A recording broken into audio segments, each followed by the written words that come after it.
Captain কুল সোহান টানা ৩ জয়ে রংপুরের শীর্ষে অবস্থান। এমন কাপ্তানি চাই বাংলা। জাতীয় দলের হবে ভবিষ্যৎ নেতৃত্ব। রংপুরের কাপ্তান বিচক্ষণ মাস্টারমাইন্ড নুরুল হাসান সোহান অসাধারণ নেতৃত্বে টানা ৩ জয়ে দলকে নিয়ে গেছেন পয়েন্ট টেবিলের শীর্ষে। নেতার বৈশিষ্ট্য তো এমনই হয়, যার জ্ঞান থাকবে সর্বদিকে, যে দায়িত্ব নিয়ে দলের জন্য সবটা করবে উৎসর্গ। কাপ্তান সোহান তো তেমনই একজন। দলের জন্য বারবার আবিষ্কার করেন নেতৃত্বের বিশাল কলাকৌশল, যে কৌশলের কাছে পরাস্ত হয় দলগুলো। সোহানের নেতৃত্ব কতটা ফলপ্রসূ সেটা এখন বিশ্ব দরবারে ভীষণ আলোকিত।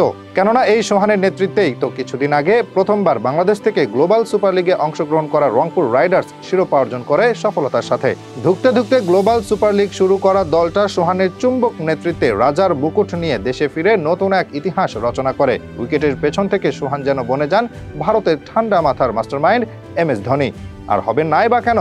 সোহানের অনুপ্রেরণার অংশ যে এই MS, তার মতো করেই ভাঙেন উইকেট, দলের প্রয়োজনে নিতে পারেন তাৎক্ষণিক সিদ্ধান্ত, ঘুরিয়ে দিতে পারেন ম্যাচের মোড়। বলা যায় নেতৃত্বের সকল গুণ রয়েছে তার। BPL এর একাদশ আসরে এবারও রংপুর রাইডার্সের নেতৃত্বে আছেন সোহান। রংপুরের প্রতিটি ম্যাচে দেখিয়েছেন নিজের মর্সিয়ানা। উইকেটের পেছন থেকে নেতৃত্ব, দলের বিপর্যয় করছেন টপ ক্লাস ব্যাটিং। কি ছিল না ফুল প্যাকেজ সোহানে? ঠিক যেন রবি সিমের মতো জ্বলে ওঠো আপন শক্তিতে। এবারের BPL আসরে সোহানের ব্যাটে যেন রানের ফোয়ারা। প্রথম ম্যাচে ব্যাট হাতে করেন 227, স্ট্রাইক রেটে 11 বলে 25। দ্বিতীয় ম্যাচে দলের যখন ব্যাটিং বিপর্যয়, তখনও সোহান আসেন ত্রাতার ভূমিকায়। 170 স্ট্রাইক রেটে রান করেন 24 বলে 41। আর তৃতীয় হাই ভোল্টেজ ম্যাচ বরিশালের সাথে সোহান দেখান নেতৃত্বের রণকৌশল। বরিশালকে অল আউট করে বিচক্ষণতার পরিচয় দিয়ে 124 রানে এবং হারিয়ে দেন তাদের। এই সোহানের নেতৃত্বেই BPL একাদশ আসরে রংপুর টানা 3 ম্যাচে 3টি জয়। পয়েন্ট টেবিলের শীর্ষে অবস্থান করছে তারা। তাদের ধারে কাছে নেই বাকি কোনো দল।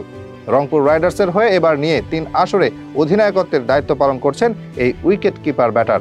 2023 এবং 2024 সালের অসাধারণ নেতৃত্বে দলকে তুলেছেন প্লে অফে। আর এবার একাদশ আসরেও বেশ ভালোভাবেই শুরু করেছে দলটি। ব্যাক টু ব্যাক জয়ে আশা দেখাচ্ছেন শিরোপা। আর সেই পথেই এগিয়ে চলছে সোহানের দল। সোহানের আগে থেকেই আছে নেতৃত্বের যোগ্যতা। ঢাকা প্রিমিয়ার ডিভিশন ক্রিকেট লিগে দীর্ঘদিন শেখ জামালের অধিনায়কত্ব করেছেন, সেখানে নিজের সফলতার ছাপ রেখেছেন। এরপর বাংলাদেশ জাতীয় দলের হয়ে নেতৃত্ব দেওয়ার ডাক পড়ে তার। 2022 সালে জিম্বাবুয়ের বিপক্ষে T20 সিরিজে নেতৃত্ব দেন সোহান। তাই বলা যায় কাপ্তান সোহান পাকাপোক্ত হয়ে মাঠে নেমেছেন আরও একবার শিরোপা উঁচু করে রংপুরের হয়ে এবং রচনা করতে চান মহাকাব্য।